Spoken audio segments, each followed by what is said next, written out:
Okay, well, we start with two problems. And first thing we need to do, if we just look at these two problems, just to see what we're going to need to do, this problem involves multiplication.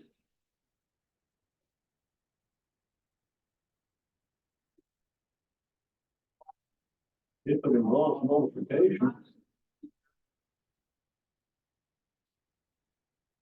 multiply the numerators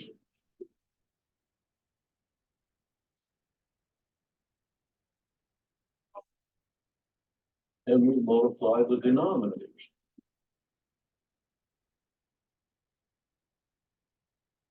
This problem is an addition.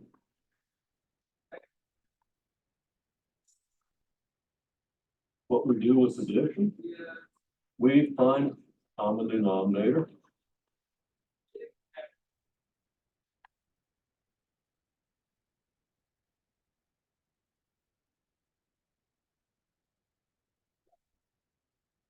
Express the thing with the common denominator.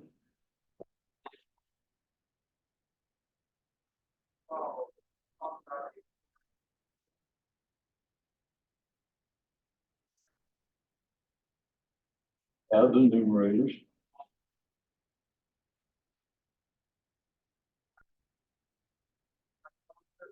And if possible, simplify. And I should put that simplify instruction here. Okay, these are the two things you need to know. So I recommend we take a minute and you copy this down and you copy this down. Copy down what's on the board there. You need to come up closer to see it because I had to write some of this a little bit small. Please do. But you're going to need this set of distinctions in order to be able to do the homework that's going to be due.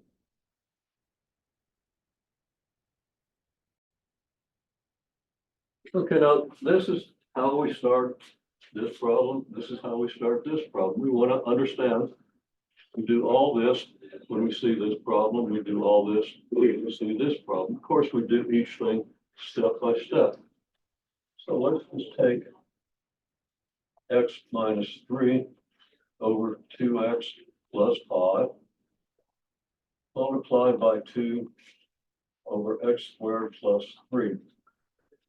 Now, the parentheses I've used here are more or less optional, so I've chosen to leave them off here because it's clear that your whole numerator is grouped, your whole denominator is grouped, and so forth.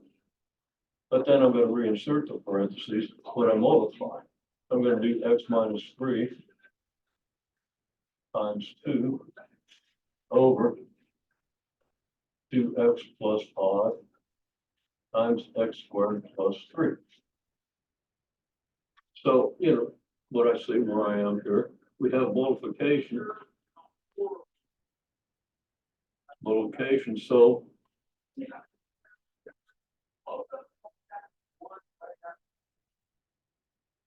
multiply the numerator and we multiply numerators and we multiply the denominators. That's all there is to it, except that, of course, we need to complete the multiplication, see if this thing simplifies in any way. So x minus 3 times 2 is x times 2 minus 3 times 2. X times 2 is just 2x. 3 times 2 is 6. So 2 times quantity x minus 3 is 2x minus 6. And then this is over. And I'm not going to go through all the details of it this time. I've gone through the details of the distributive law. It's 2x times the quantity x squared plus 3 plus 5 times the quantity x squared plus 3. If you do this correctly, and let me do it carefully so I don't mislead you, you get 2x cubed, and you get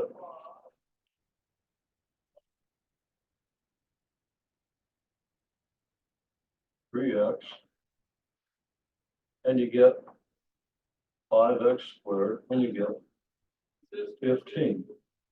I'm not going to go through a detailed explanation of how we use the distributive law here. That's something you simply need to know by this point, and if you don't, be sure you write it out and practice it every chance you get. Okay, so in order to simplify this, I usually want to have these polynomials here in decreasing order of powers. And notice I have a 3x before I have the 5x squared. Now that's not incorrect, but in order to better understand what we've got, we want to write this with the highest power first. That's our 2x cubed. And then our 5x squared next. That's the next highest power. And then we have x, which is just x to the 1. So now we have it in order of decreasing powers. Now there's more we can do with this, but it requires some techniques that you're going to see in pre-calculus that we won't be addressing here. The goal here is to get you to where you can put it in this form.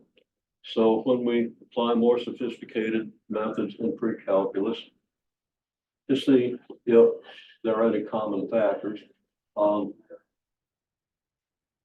be able to do it. Now, in this case, it's pretty simple.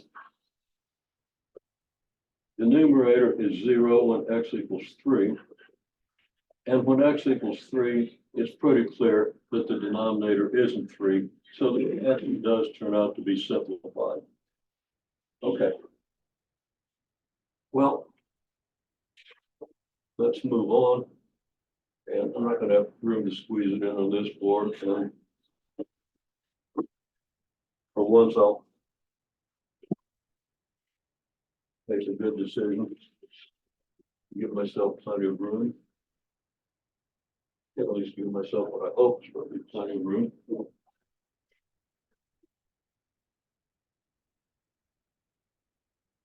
Now, addition of fractions. As you're probably aware, I hope you're aware.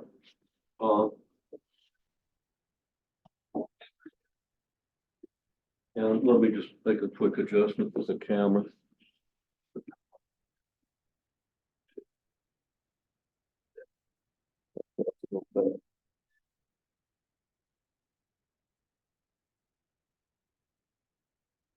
Okay, so we've got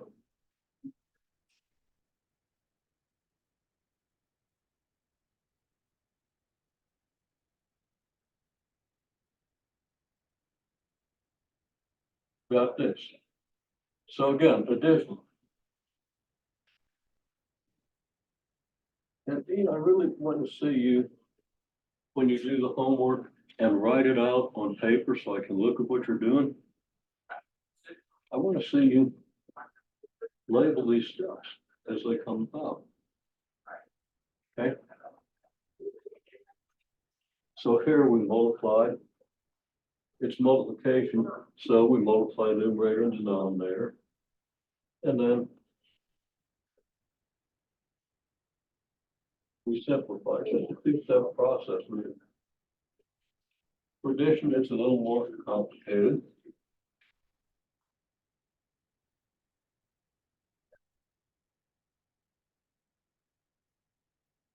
Your common denominator is going to be 3x minus 4 times x plus 1. Then what do? We need to express both of these fractions with the common denominator.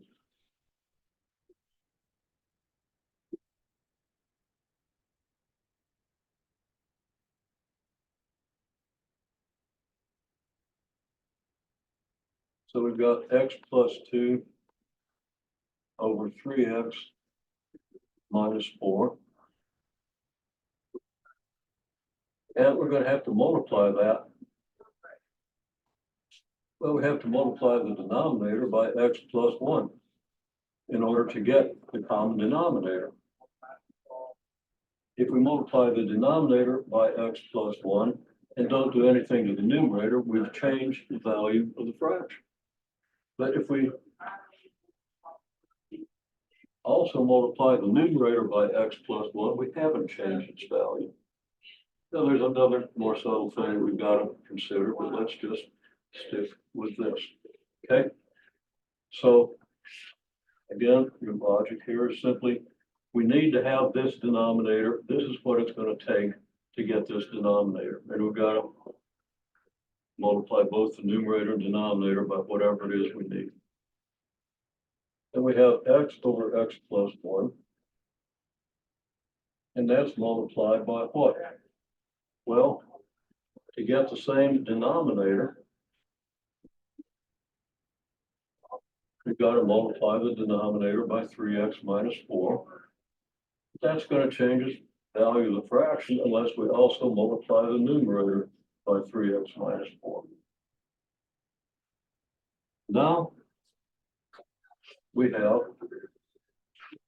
we multiply the numerators and we multiply the denominators.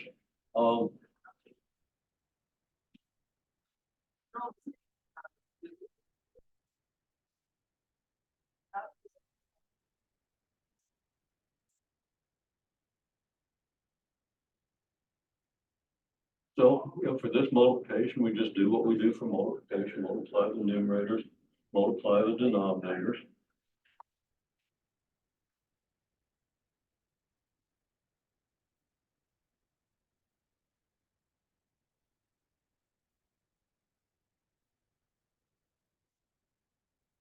And now we can add numerators and just use the common denominator.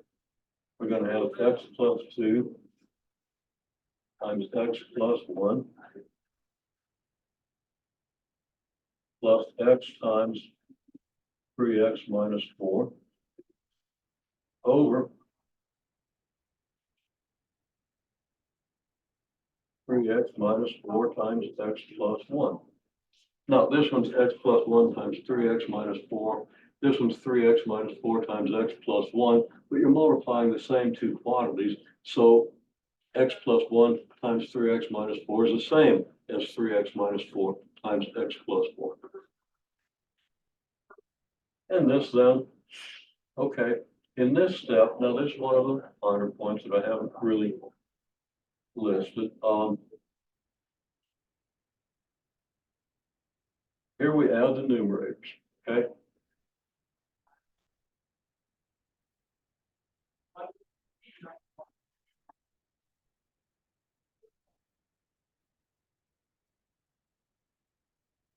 Now, if I want to be rigorous, I'd say add numerators, you keeping the same denominator, but that's too many words, it's confusing, you simply have to know. It's not really, it is not confusing, but writing it down gives you more words to process. So I just say add numerators, it's implicit that you would keep the same denominator. And that should be what you're used to doing with fractions. Okay, so now we simplify. If possible. We don't know if it's going to be possible or not. I don't know if it's going to be possible or not. Chances are it won't be because I didn't make it up to be possible, but there's a non-zero chance that it will simplify.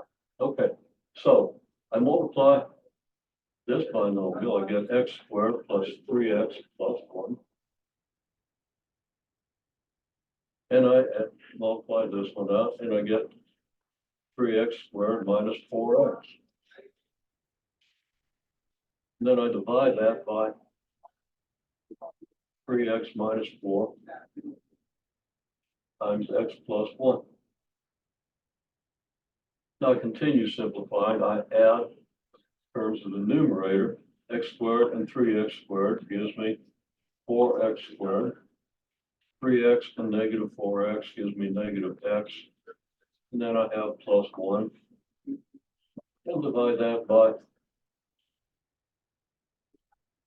3x minus 4 times x plus 1.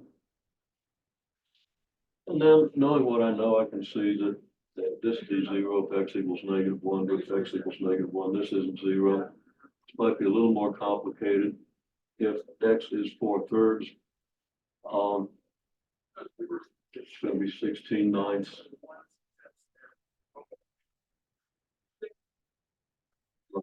1/3, which would be minus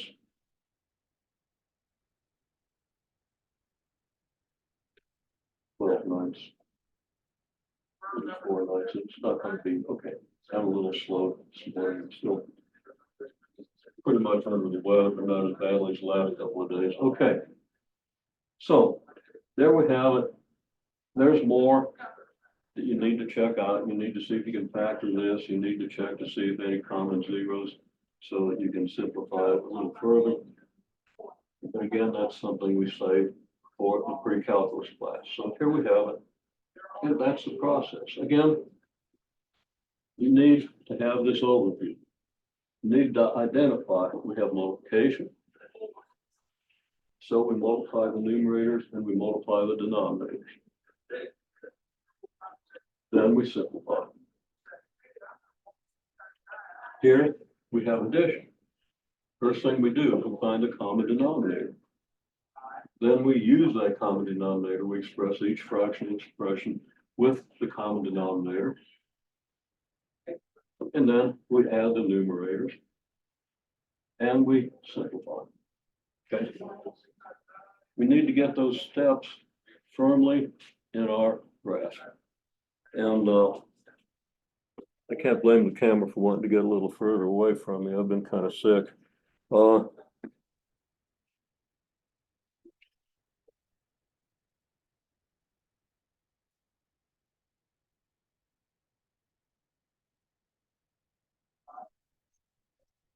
Probably a good thing it did since I put, well, let's see. I'm losing track of what's going on here.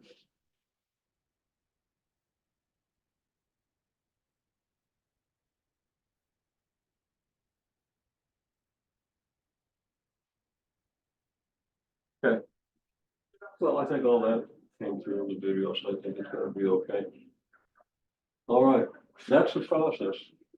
You have homework on multiplying and adding rational expressions. Okay. I strongly urge you, just to see how well you can do this, to be very systematic and write out these steps, just the way I've written them out here. It doesn't take long to write out what you're doing. And if you write out what you're doing, it helps you sort out what needs to be done at each step. Okay, this is fairly complex stuff. You know, when I took Algebra 2 in high school, I felt pretty good when I mastered this. And I mastered it with somewhat more complicated expressions. I pretty much got it.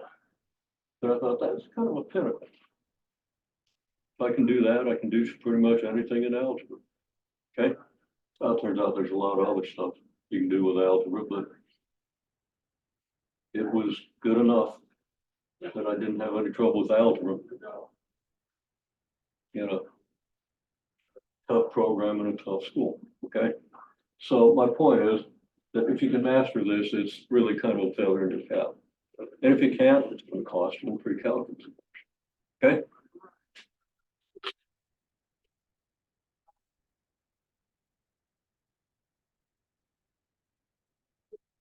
Okay. Well, now there's another thing that's related to all this. And it's what you do when you have a rational equation. And it turns out that in some ways, this is simpler than either of these, at least in the first steps. So here we go. Let's say I have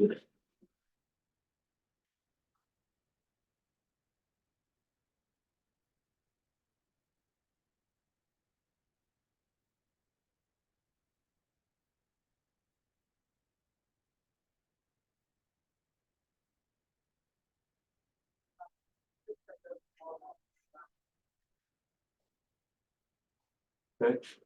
Now this is a rational equation.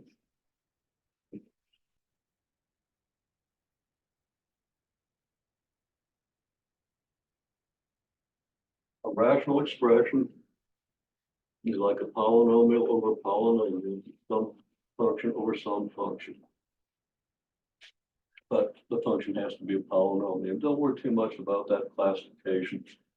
It'll always look something like this. Okay. What's the first step when you see a rational equation?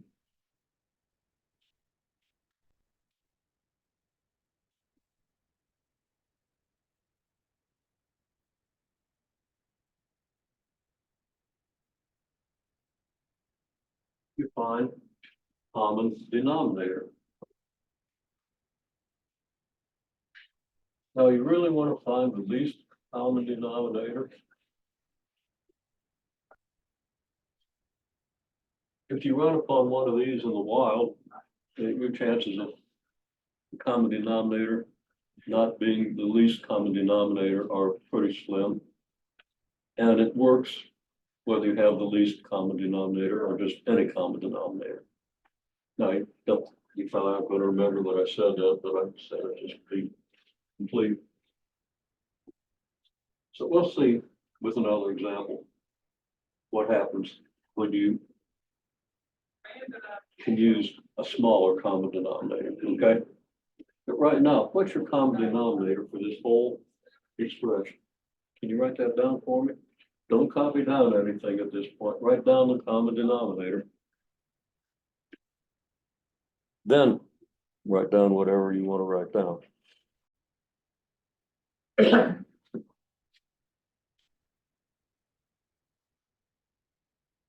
Okay, your common denominator is going to be 2x plus 4 times x plus 1 times 3. Okay? Then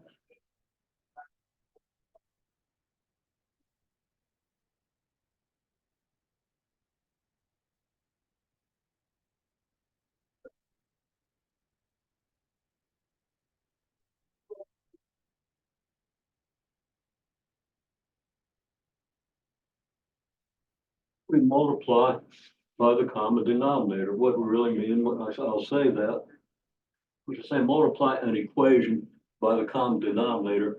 It implicitly means multiply both sides of the equation by the common denominator, okay? So what do you get when you multiply both sides of the equation by this common denominator? See if you can write out what you got.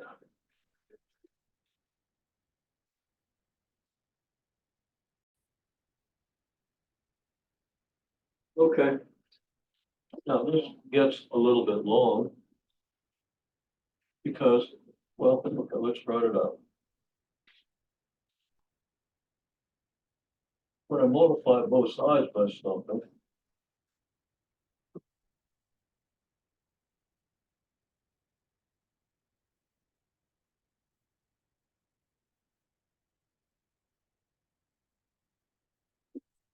multiply that thing by one side, which is this,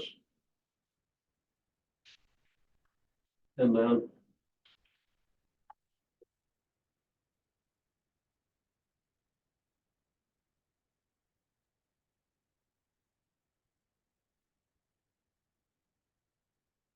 multiply it by the other side. Now, what most people did was they went and tried to think. Well, I encourage you to think. But when something is as simple as multiply both sides by this, you really need to just do it and then think, okay? Very simple instruction, multiply both sides by the common denominator. And now it's time to start thinking a little bit. Okay, so, and we have to simplify.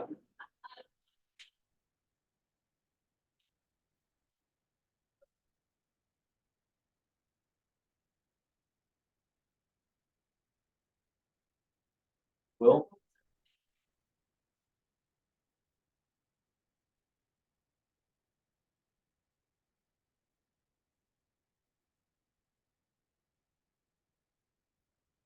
use the distributive law. This times this is this times this plus this times this.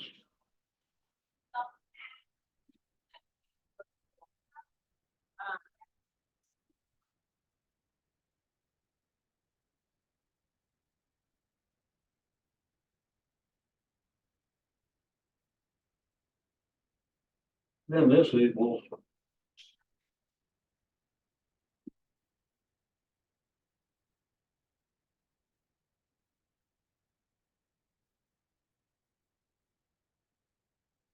and my three tried to come out too small to be read. I don't know why it went and did that. There we have it. Okay, so let me write a better three there. Okay. Now it's a little complex. You need to think about what you're doing. But what you're going to be able to do, you're going to be able to cancel the 2x plus 4 here with the 2x plus 4 here. That's because if I multiply these fractions, I get all this over the 2x plus 4. So then I can separate it out. I get 2x plus 4 over 2x plus 4 times the rest of this. And the 2x plus 4 over 2x plus 4 is just 1. Now, if you haven't understood that by this point, then just be very careful that you apply the rules of cancellation. The rule is you can cancel a factor of the denominator with a factor of the numerator. Now, this is going to be your numerator, this times 1.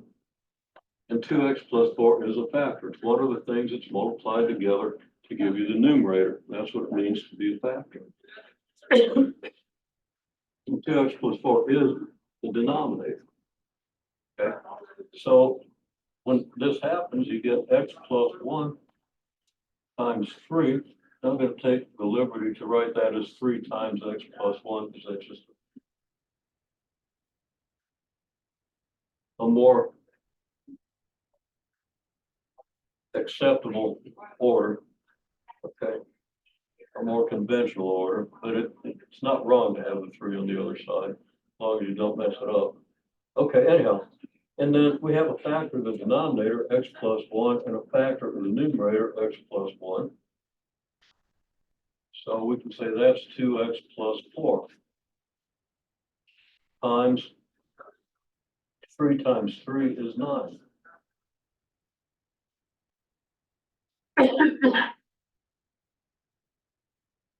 Then 2x plus 4, well, 3 is a factor of the numerator, 3 is a factor of the denominator, so we're going to cancel that. 2x plus 4 times x plus 1 times 4. Now, at this point, you have a simple linear equation.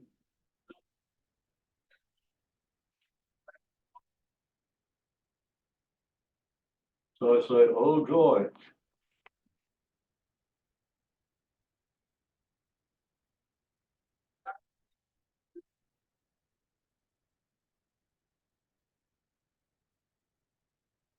Simple linear equation. I can expand these. I can multiply the 3 through here. I got 3x plus 3. And I get 18x plus 36. Oh, wait, it's not linear.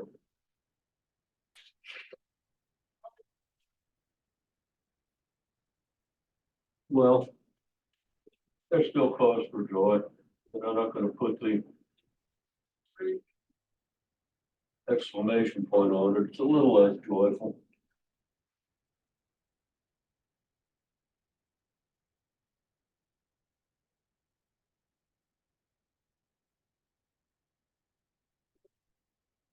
It's a simple quadratic equation for which we're probably going to have to use the quadratic formula, which is easy to do. Okay, so when I multiply all this out, I'm going to get a 2x squared here multiplied by 4. That's going to give me an 8x squared. And then I'm going to get a 2x and a 4x, which is 6x. Multiplied by 4, that's 24x plus 16. Now I can simplify this a little bit further, but I'm gonna just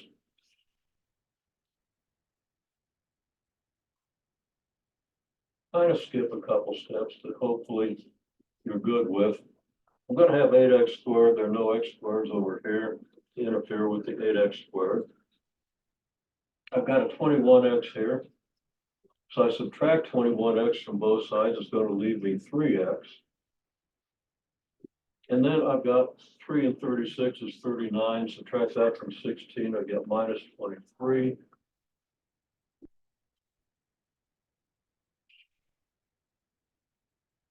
So I can rearrange it to this. And now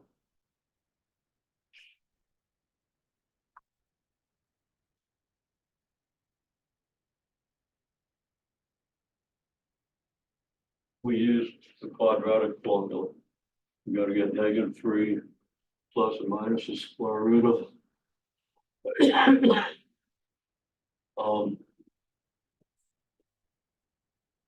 9 minus 184. Yeah, which is minus 175. All that over 16. So we're not going to go there. We know how to use the quadratic formula at this stage. I have to trust the problem solved. The key is this. You have these denominators. If you multiply by a common denominator, that every doggone thing in the denominator, every denominator here is going to cancel out, and you're going to end up with an equation that has no fractions. And that's a whole lot easier to deal with. Okay, a lot of times you're going to end up with a linear equation. A lot of times you could end up with a quadratic equation. If you don't end up with a quadratic equation, then chances are you've got something you can't solve algebraically. Okay? And you go to approximations. That's in the real world. Okay? In the theoretical world, there are other things we do, and we deal with those in pre-calculus, but not in this course. All right. Now, I'm going to ask you to do one. And I want you to write out what you do. I want you to write out these words. Okay? Now, don't write out these words here when you haven't done this one. Okay? And don't write out this until you've written out this. Okay? It's going to be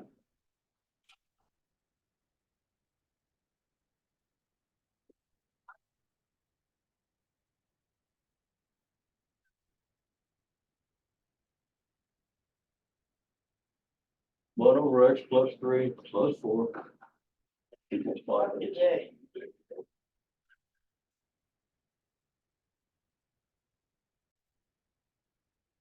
Okay. Well, what we do,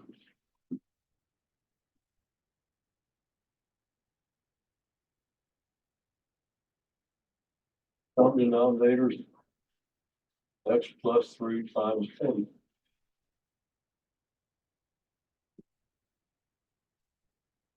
I'll use CD, abbreviated common denominator. Since we're already 5 minutes over the end of class, I'm not 100% with it. And my time sense is screwed up. I apologize for that. Anyhow, we multiply. I'm going to put the 8 out in front.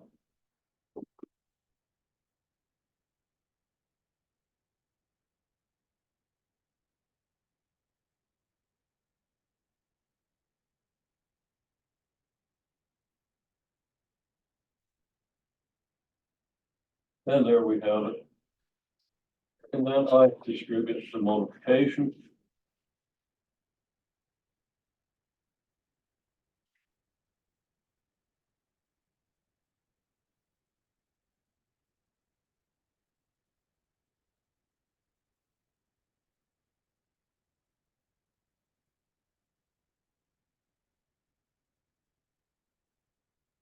And then we recognize that this times this times this is gonna be the numerator.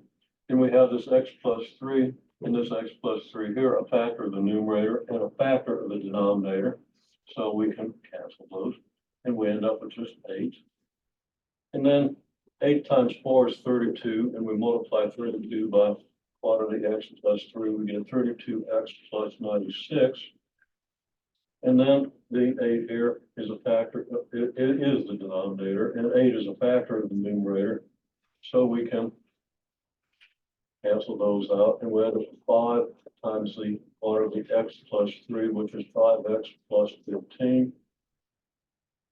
And then this rearranges the 32x plus 104 equals 5x plus 15. After a couple of steps, we get 27x equals negative 87. 89, sorry. 87 would have been convenient because then we had division by 3, or divisibility by 3, that's all right. And we get negative 89 over 27. Then of course we want to go back and check. Well, there's the process. See if you can get all that down. Please write out the steps. Write it out. Reinforce what it is you're doing at every step so that it'll become clear to you with enough practice what you need to do.